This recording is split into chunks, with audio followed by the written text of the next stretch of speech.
But this is really, really good news. And compared to where we were, this is a big sigh of relief. We talked about calibrating the control of the reopening based on the metrics that we have seen. We said this from day one. We then did this graphic that people mocked me for. But people mock me for a lot of things, and it doesn't bother me because I like it. The reopening of the economy is a valve. And you can open it faster, you can open it slower. We've seen it opened very fast. We've seen it opened all at once. We've seen states get into trouble. We've seen countries get into trouble, and then they had to close the valve. We said we were going to open the valve incrementally and then watch the metrics. Sounds boring. A little boring, but it's actually very smart. What were the metrics? We're going to start to open the valve, watch the diagnostic testing rate, watch the tracing rate, watch the antibody testing rate, watch the hospitalization rate, watch the infection rate, which is the seminal factor, rate of transmission. How quickly is the virus spreading? The RT, rate of transmission. If it goes over 1, red lights, alarms, beeping, you have a real problem. If one person is affecting more than one additional person. And you watch the gauges. And if the gauges are staying down low, then you can open the valve more. Why do the valves stay down low? Because people are smart. And when you reopen, they don't just come out and act like they did. They understand it's a new normal and they act intelligently. Our metrics are all today very good. We're going to open the valve more than we originally anticipated because the metrics are so good. If the metrics change, that would change. But right now, that's where we are. We're going to accelerate the opening of temples, mosques, churches. In phase 2, they can open up to 25% occupancy of that building, okay? I was speaking to a minister about this. He said 25% occupancy, that's good news because it's better than 0. He said, but 25% occupancy, then I have to have 4 services to get everyone in. And then he said, well, you know, I have to give the same sermon 4 times. He said, hopefully by the 4th time I get it right. Yes. 25% occupancy is not as easy as 100% occupancy, but 100% occupancy is a mass gathering. You really can't do social distancing, et cetera. So phase 2, 25% occupancy. That begins immediately. Be smart, be smart. It doesn't mean you go to a temple or a mosque and you sit right next to a person. You have to socially distance. Watch on the entrance way and on the exit way when people tend to congregate. Going through the entrance or the exit. So we leave it to our faith-based partners to come up with a smart strategy about the way to do this. But this is an acceleration for us because we're doing so well on the metrics. But people still have to stay smart. And with this virus, you learn something new every week. And sometimes what you learn is different than what they told you in the first place. Who is the they? The they in this case are the global health experts. But the information has changed.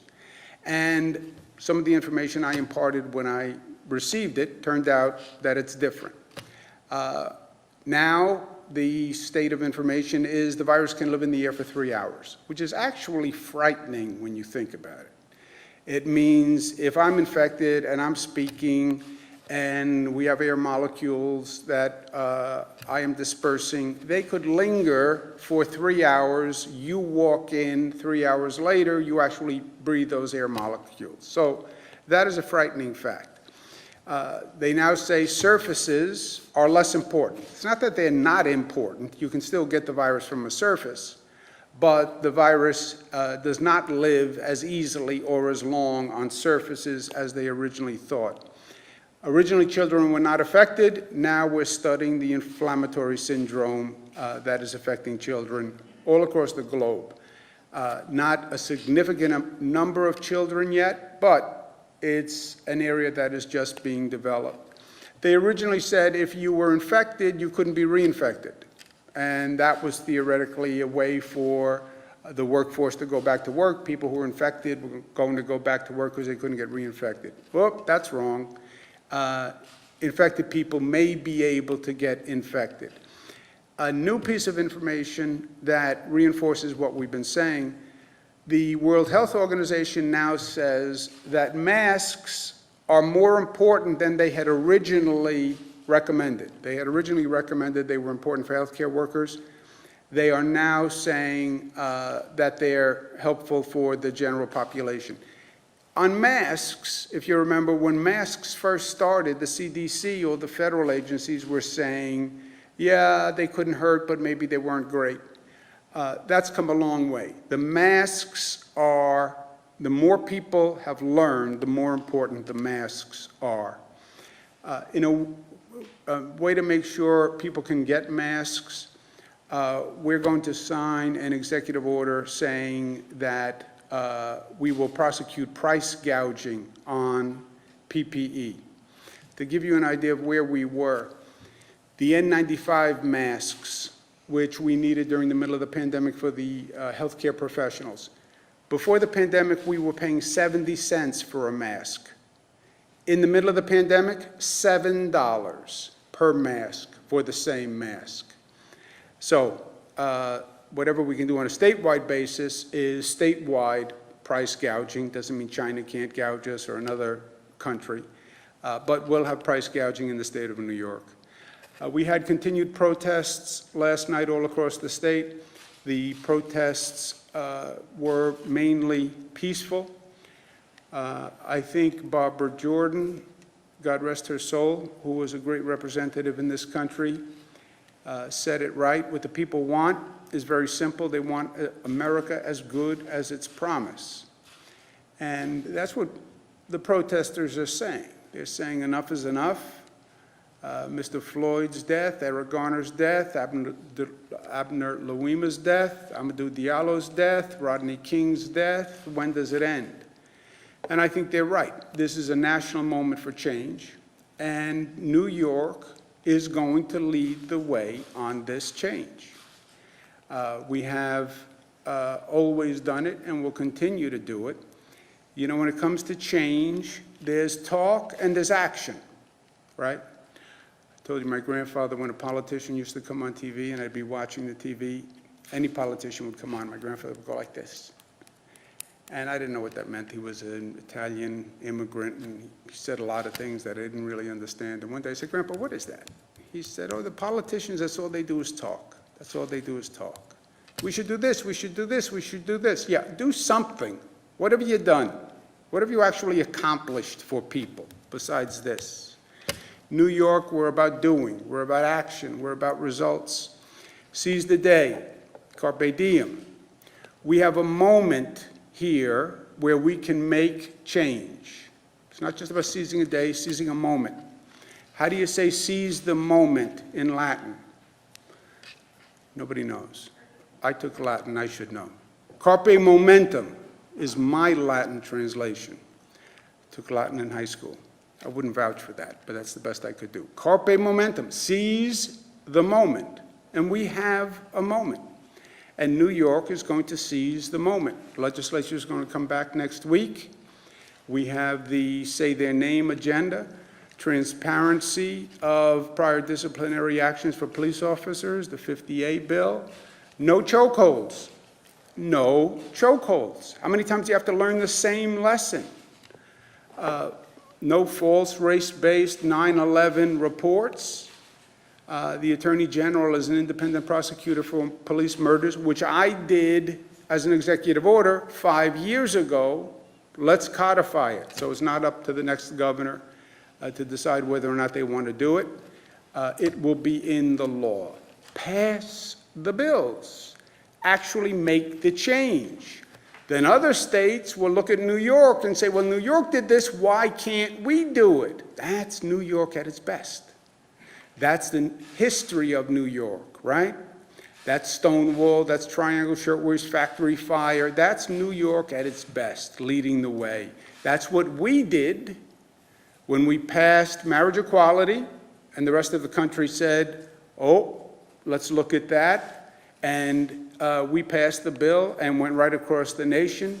Free college tuition, minimum wage, $15, so people can actually live and pay rent and eat all at the same time. The best gun safety law in the United States after Sandy Hook massacre, right?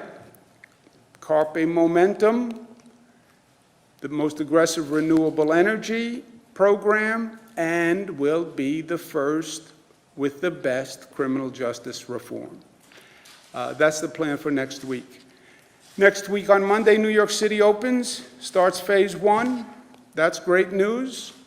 You look at the numbers on New York City, they have dropped dramatically. They were at a high of positive testing at 57%. They're now down to 2%. You want to talk about a turnaround? This one, my friends, is going to go in the history book. New York was the hardest hit. And in 98 days, we have gotten to a much, much different place. There is no state in the United States that has gone from where we were to where we are. No state in the United States that has gone from where we were to where we are. You'd be hard-pressed to find a country that went from where we were to where we are. Hospitalizations went from 12,000 down to 1,500. Phase 1 guidelines starts Monday. It's construction, it's manufacturing, it's curbside pickup.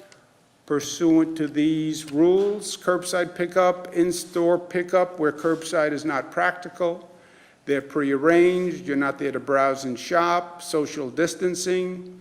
Construction and manufacturing, masks must be worn.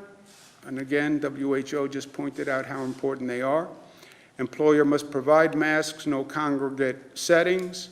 We're sending 1 million masks to the MTA, 25,000 gallons of hand sanitizer, made right here in the state of New York, 2-ounce bottles for the MTA reopening. The MTA will reopen with disinfected train cars, never heard of before. They used to complain about how dirty they were. They are now disinfected for the first time.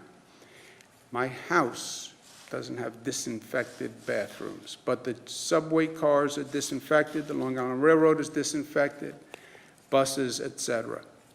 As office workers go back to work, we're allowing commercial buildings to take the temperature of everyone who enters the building. I don't want anyone to take my temperature. That's going to be a problem because we're giving commercial buildings the right to take the temperature of everyone who walks into a building. It's not just your health, it's the people you could infect. And remember that when you go back to work, it doesn't mean we're going to go back to the way we were. There's no going back in life. It's about going forward and finding a new normal with new behavior and new patterns in the workplace, right? And we need everyone to cooperate with that as they've cooperated all along. But congratulations to the people of New York State because they did this.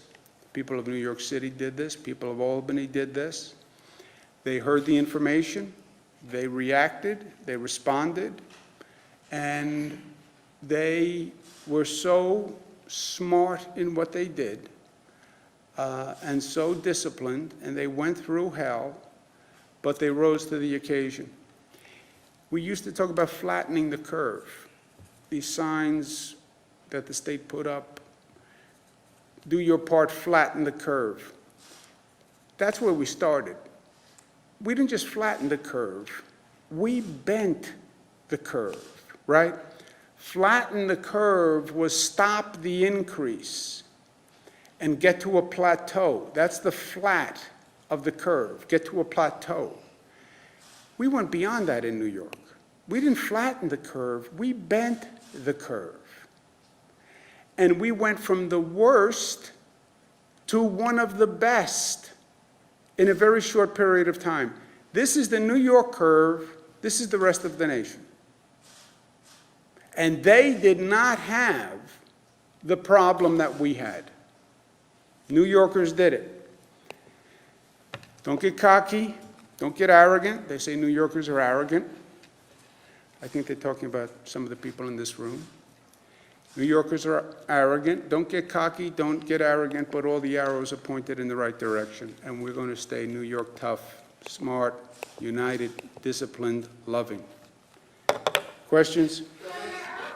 Our reporters still see peaceful protesters who are being shot by law enforcement or have been, in recent days, hit with batons by law enforcement. Should peaceful protesters be shoved or hit with batons if they don't clear out as fast as officers want? And how should officers enforce a curfew? The Attorney General is doing an investigation of these situations currently. This is reality TV. As the protests are going on, they are on video, and the Attorney General is investigating them as they occur. And a police officer who acts wrongfully will be called to task, period. Body cameras, videos, cell phones. The investigation is ongoing now. The action will be in real time. The Attorney General has to produce the report in about 3 weeks. So there will be, all of this comes to light on a daily basis, and there will be responsibility within the coming days if the local police department doesn't take responsibility. Buffalo, Mayor Brown, I think acted appropriately and quickly. That was a horrendous situation in Buffalo.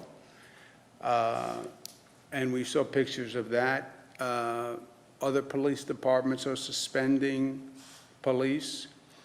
But police have to do their jobs, protect public safety, but there's also police abuse. There's abuse of power. Protesters, most of the protesters are peaceful. They are indignant. It is righteous indignation. I don't see anybody who could see the Mr. Floyd video and not be indignant. I don't understand how you could see that murder on videotape and not be outraged. And I said from day one, I shared that outrage. And yeah, police have to do their jobs, but they don't have the right to abuse, to hurt, to use unnecessary force. And they're going to be held accountable. Yeah, Joe? I was going to say on that, 2 of those officers this morning were charged with assault in Buffalo. What's your response to that? You were saying yesterday, what you saw, they should be fired.